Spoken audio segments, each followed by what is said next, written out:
afternoon, everyone. Welcome and thank you for joining today. My name is Craig Rappaport, and I'm the Marketing Coordinator at Estimating Edge. Today, James Lee, who is a business analyst, will be covering Edge on Site and Fireproofing, followed by Nathan Good, the Director of New Product Development, who will be answering any questions you might have at the end. Before we get started, we have a couple of housekeeping items. First, all lines have been muted, but we will answer questions after the webinar. To ask questions, enter them in the questions window. We will answer these at the end. Second, I will send you an email that has a recorded link. The recording will also be available to watch on demand on our website. And finally, when you leave the webinar today, a pop-up window will open with a 3-question survey. One of the questions is what topics you'd like to see in upcoming webinars. We'd love to hear your feedback. Thanks everyone for joining, and James, let's get started. Thank you, Craig, and thank you to everyone watching. Today's webinar will cover our existing job site project management application, Edge on Site, and how it works with fireproofing jobs in version 12. For those of you who don't know, what is Edge on Site? It's a job site project management application that gives you access to your estimate, takeoff, and change order data out in the field so you can monitor production progress in real time. This app is free to download from the Apple Store for iPad and iPhone devices only, but it's charged annually as a subscription. So after this webinar, please reach out to your sales representative for a personalized demo and more information. Now, in terms of fireproofing, most of you are probably familiar with the functionality present in version 10, but if you don't know, fireproofing is now available in version 12 as well. So again, after today's webinar, please be sure to reach out to a sales representative for a personalized demo or more information on that. Now, because version 12 is cloud-based, it opens up the functionality to work with Edge on Site.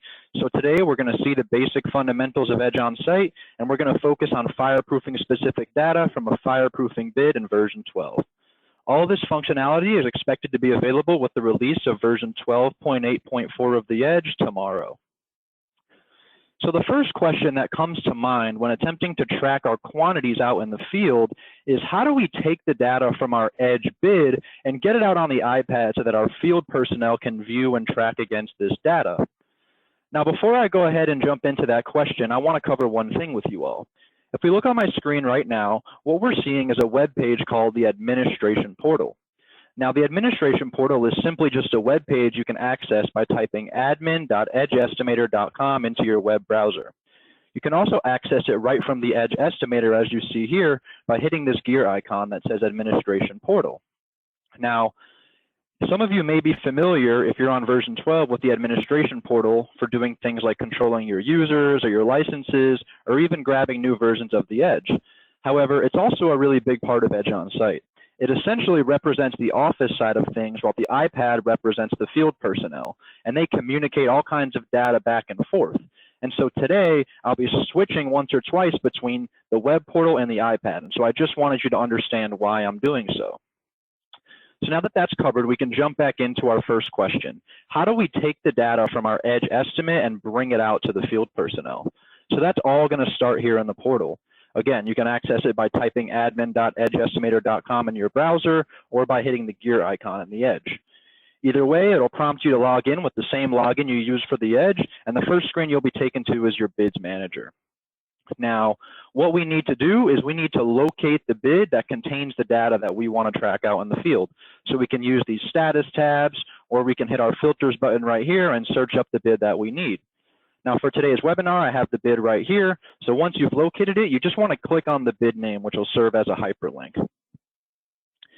And what it's going to show you is a list of all the scenarios inside of this bid, as we see right here.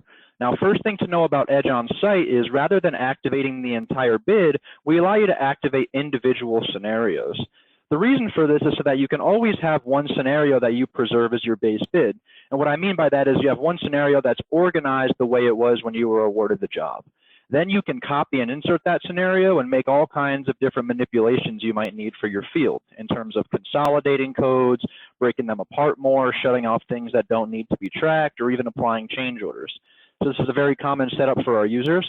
And once we've identified our field copy right here, what we're going to do is we're going to look to the right and hit this Actions button, and we'll see a button that says Activate for Edge on Site. Now, you'll only see this button if you've purchased Edge on Site.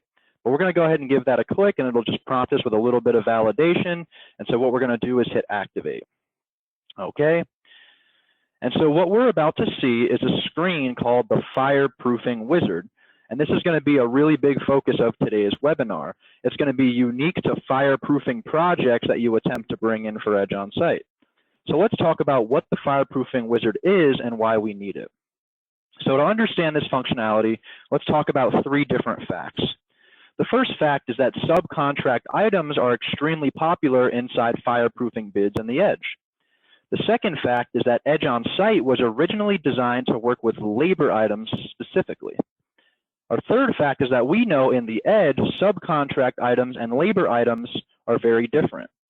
So the purpose of this fireproofing wizard is to take all the subcontract items inside your scenario that you would like to track, and we're going to ask you a few questions to gather the data that we need to essentially convert it to a labor item that Edge on Site understands. Okay, so let's go ahead and take a look and see how this is going to work. So if you have a scenario from a fireproofing database with subcontract items inside of it, this will be the first screen that you see. And what we're asking you is, which of the following subcontract items would you like to track in Edge on Site? So what we're doing is we're actually detecting all the subcontract items in your job, and we're displaying them here for you. So we're going to show you the description, the estimated unit, the numeric code ID for the code it's assigned to, and the quantity. And what we want you to do is put a check in the checkbox next to each subcontract item that you would like to track. We're not going to assume you want to track them all, as some of them may not be relevant to the productivity you're looking to keep track of. Now, for today's webinar, I've got 2 selected, and what I'm going to do is hit this next button. And so here, if we look at the top, I see that I'm on a screen pertaining to the first of the 2 subcontract items that I've selected. And I even see the name of the subcontract item here. And earlier I mentioned that we need to ask you a few questions to gather the data we need to turn this subcontract item into a labor item. So let's start looking at that by examining these first 3 questions. What is the crew size? How many hours per man day? And what is the cost per man hour? Now, if you're familiar with labor items in the Edge Estimator, you'll realize that there is fields on the labor screen to define the answers for all these questions. So for labor items, we'll bring them in as normal without you needing to answer any of these questions. But subcontract items exist on the pricing screen where there are no fields to answer these questions. So that's why we need to ask you and let you input some information. So let's go ahead and do that. Since this is our Foreman spray crew sub, we're going to go ahead and do a crew size of 4. We'll do a pretty typical 8 hours per man day, and then we'll just pick a cost per man hour of $50 here. So if we keep moving down, next we just want you to specify your estimated unit. We're going to default you to bags because bags will likely be the most common estimated unit, but for intermittent jobs, you can quickly switch to gallons. Or if you have a labor item that you'd like to track by any other estimated unit, such as square foot, lineal foot, or board footage, you can click into this custom unit field and enter in any one of those units. But for today's purposes, we're just going to keep it at bags since this is our spray labor right here. Next, what we want you to do is assign this new labor item to a user code. So when you click in this dropdown, what we're going to show you is a list of all your user codes from your user code database that have a tax class of labor. Okay, so remember, we're converting this subcontract item to a labor item, so we need to assign it to a labor user code, just as I've done here.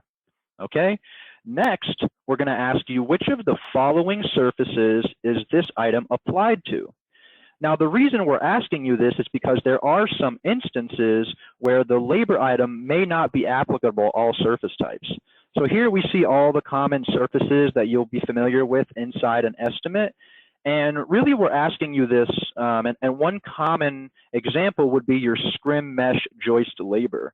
Okay, in that scenario, we would want to deselect all and only check the box next to joist because we would only want that labor item to appear when we select a joist. Okay, so that's just one of the main examples, but be sure that you're checking this when going through this wizard. Now, for today's purposes, we do indeed want to spray all available surfaces in this job. So we're going to leave them all selected and go ahead and hit next. Now we see we're on the screen pertaining to the second subcontract item and we see the name of it, and we just need to answer these same questions. So I'm going to go ahead and put in the same information, except we'll do a crew size of 2. For this item, we're going to also keep the estimated unit at bags. We'll select a different user code. We'll do 2-man crew since we're going to say the crew size is 2 here. And then we're also going to leave this applying to all surfaces. So at this point, we see we have a save button to finalize the wizard, but I do want to touch on the fact that you can hit this back button and change the information you entered for the first subcontract, as well as change the subcontracts that you have selected. But for now, we've entered in all the information that we need for these two subcontract items, and so what we're going to do is hit save. And now we're going to shoot you over to a screen called the Projects Manager and just prompt you to put in some basic information for your project. So first, you'll start with a project name. You can put some sort of bid number, as well as a start date and end date. You'll need to put a location and a job type, as well as a job address, and then hit save. At any point in time, you can hit the reconfigure button right here and update this information, and then hit save. Now at this point, we've successfully brought all the data from our scenario out into the field, able to be viewed on an iPad with the click of one button and very little data entry. So at this point, we're able to pull up our iPad and take a look at exactly what data came over and what we can do with it. So you should now see an iPad on your screen, and I want to display quickly, if we were to jump into the App Store and search up Edge On-Site,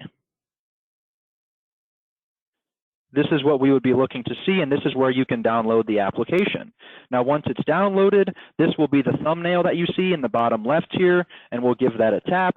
And what it'll do is prompt you to log in with the same login that you use for the administration portal and the Edge. And so this is the first screen you'll see upon logging in, and we see the project we just activated sitting in the cloud section.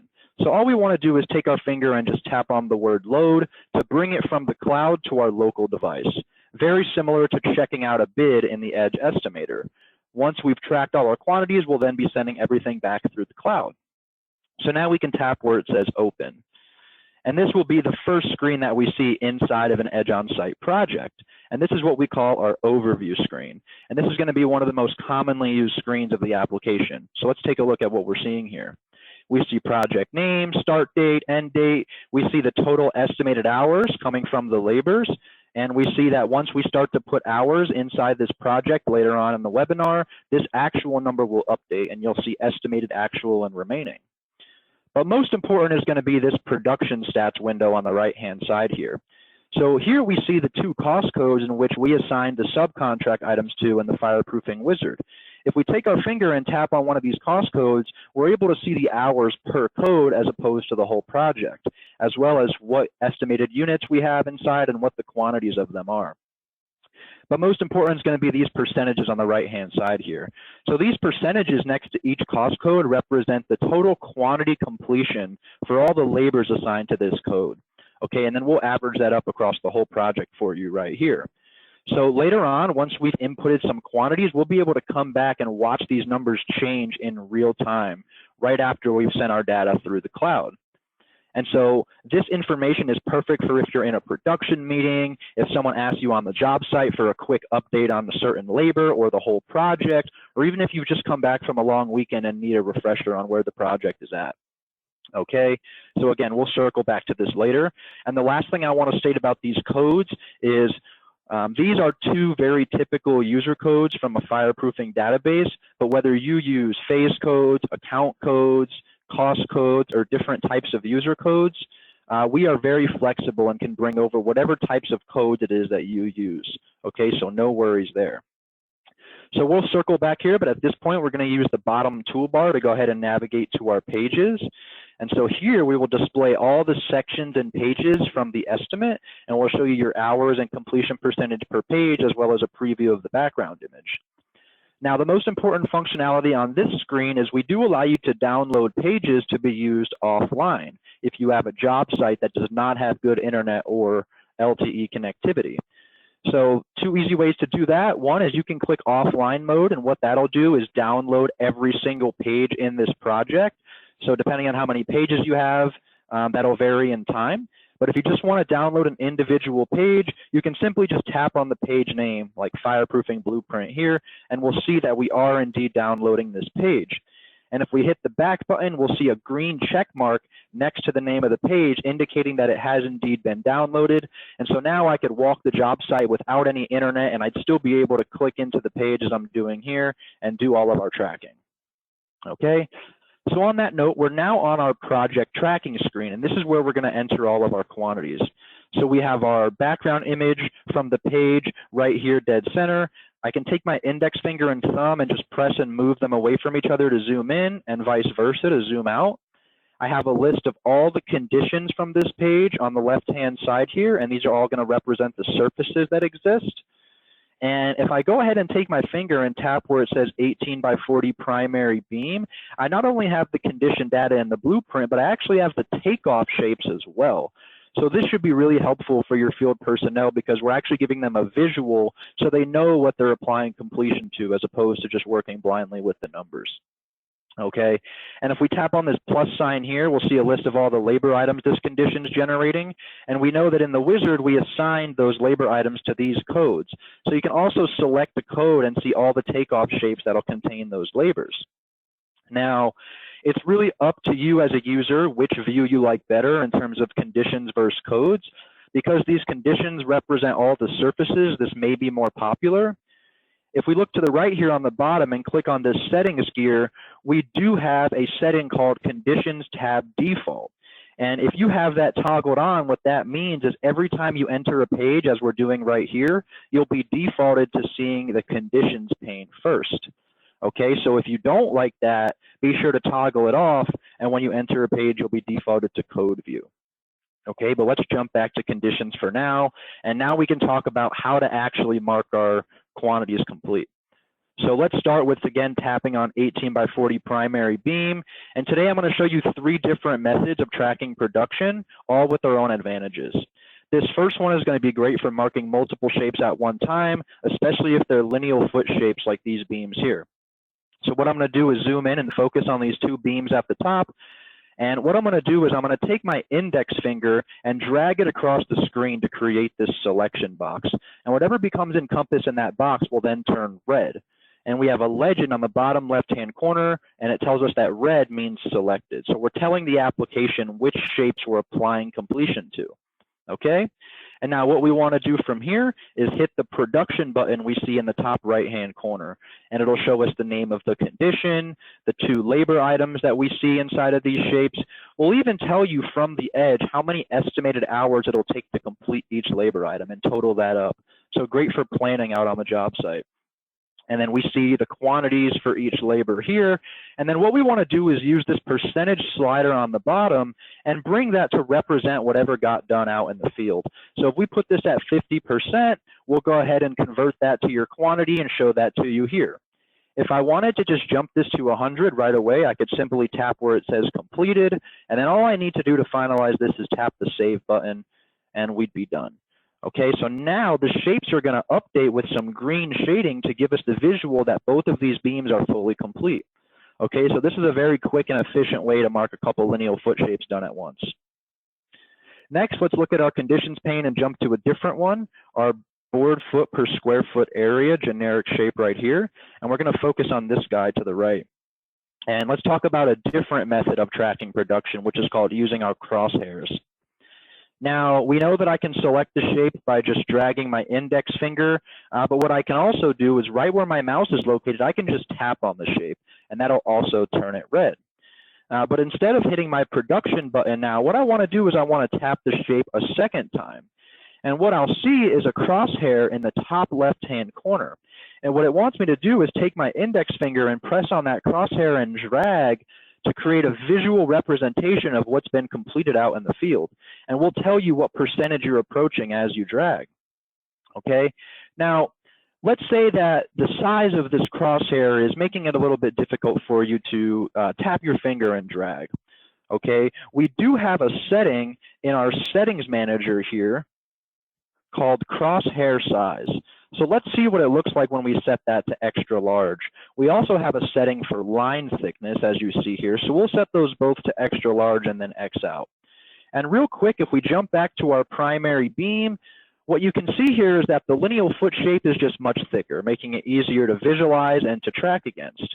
And if we jump back to our area shape and proceed with our double tap, now look at the size of our crosshair. It should be much easier for you to tap and drag and create the visual completion that you need.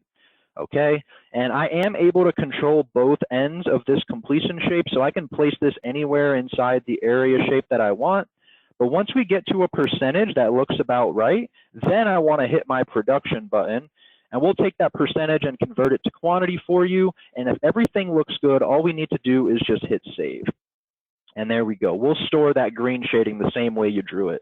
So this is great for area shapes and marking one shape at a time, especially if this visual portion is very important to you. So if you're showing this to a customer to give them a visual, great tool. Lastly, let's just look at another square foot area shape we have down here. And the last method of tracking production will be entering exact quantities. So if we select this shape and then hit the production button right away, another way we can track production is, we know we have the slider, but I can take my finger right where it says 0 over 3.18 bags here, and if I tap right on the fraction, what it'll do is prompt me to type in an exact quantity.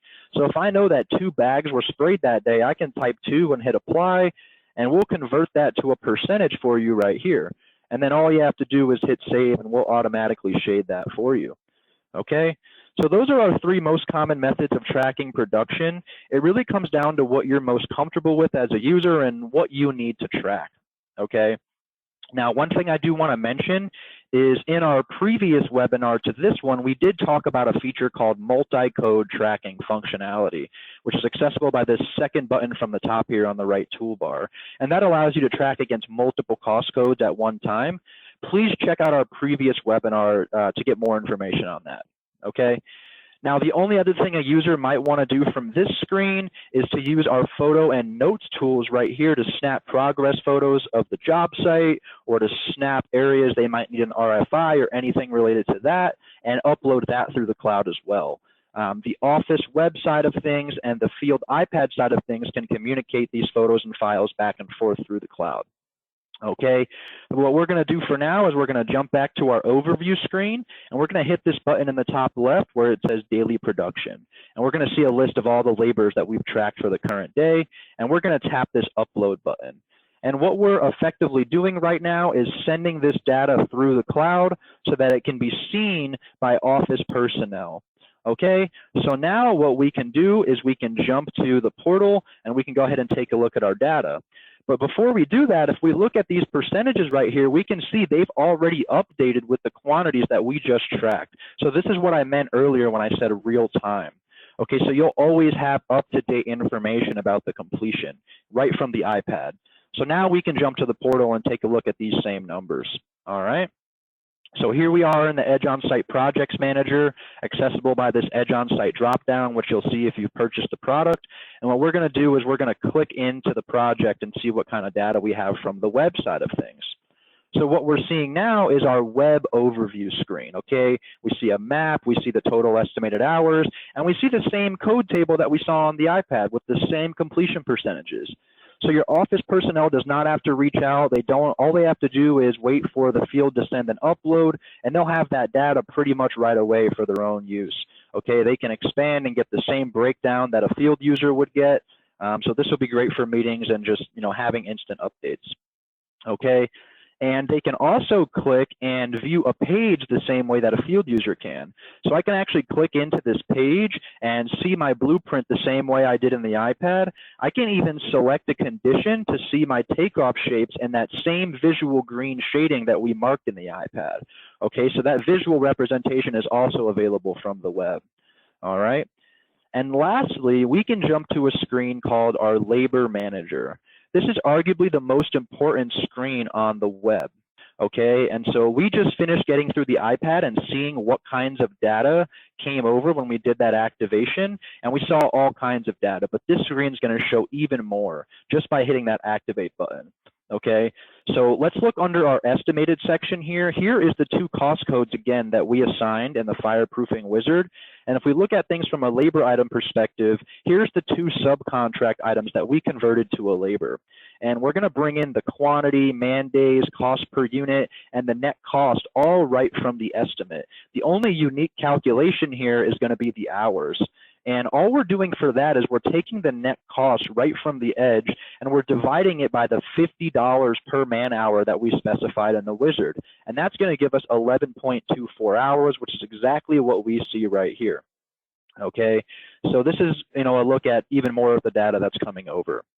Now let's shift our attention to the actual column. Under quantity, these numbers right here are going to represent the quantities that we tracked out on the iPad. So this is another place that you can validate that information. Okay, so now all that's missing is the hours associated with that quantity, and then we can calculate our actual production rate and our actual cost and compare it to your estimated production rate and estimated cost. And at that point, we'll even be able to forecast how the job is going to perform if you keep working at that rate. So now we can talk about how to input hours into this project. One thing I do want to touch on is we do have our own time tracking application called Edge on Time, available in the Apple and Google Play stores for iPad and phone devices right now. That is another thing that we showed in our last webinar, so go ahead and give that a watch or reach out to your sales rep for more information or a demo.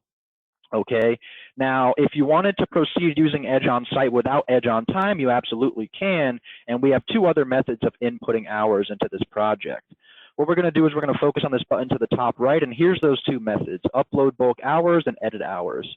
Upload bulk hours, what that allows you to do is download a template Excel file and input all the information from your timekeeping solution into there. Okay, and we'll work with you in training to make sure that it's formatted properly.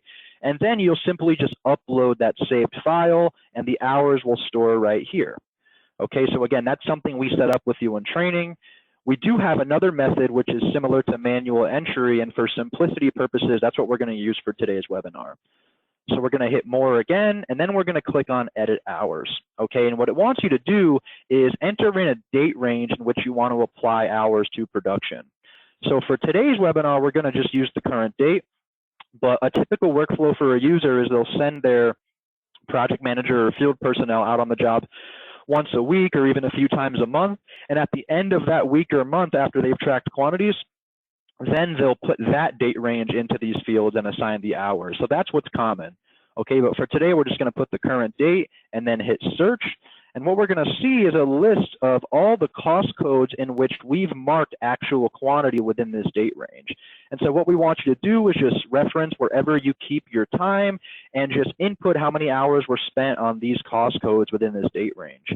So I just put some basic information in here, and I'm going to hit save. And here's my 12 hours.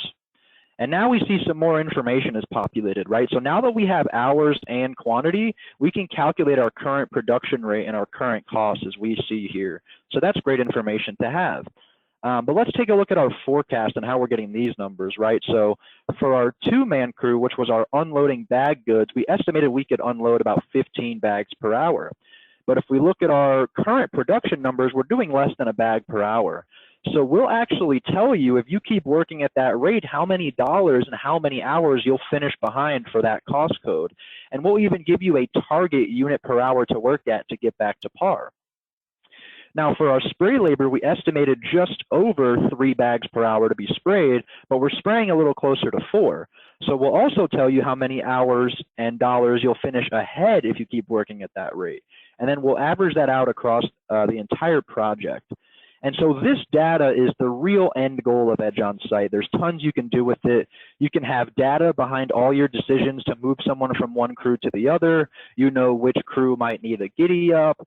And even if you have one labor that's coming in behind a job after job, you know that maybe you need to tighten that estimate up a little bit for that code. Okay, and so these are the types of things that we want to provide for you. We want you to be able to catch problems with your project before it's too late to recoup your losses. Okay, so the more often that you upload hours to pair with your quantities, the more real-time and accurate this forecast information is going to be for you. Okay, and you can always filter this screen by any date range to see how a project was performing. And of course, you can export this screen as PDF or Excel at any time. Okay, and again, this is the end goal of Edge on Site right here, and that's really everything I wanted to show you today. So I want to thank everyone for watching and open it up to any questions from our viewers. Thank you, James. Great job. So one of the first questions that we have is actually again on the availability. So again, the availability for Edge on Site to be available for fireproofing customers is tomorrow with the release of version 12.8.4. The next question we have is in relation to punch lists. Can we address any punch lists through the application? We have something inside the application called task list. James, if you want to go ahead and bring that up. So you have a task list in here. You can set standard company SOPs inside of here. So it's something that you would see across every project that you have activated for Edge on Site. It allows the guy to check whether something has been completed or not, as well as make any notes on those.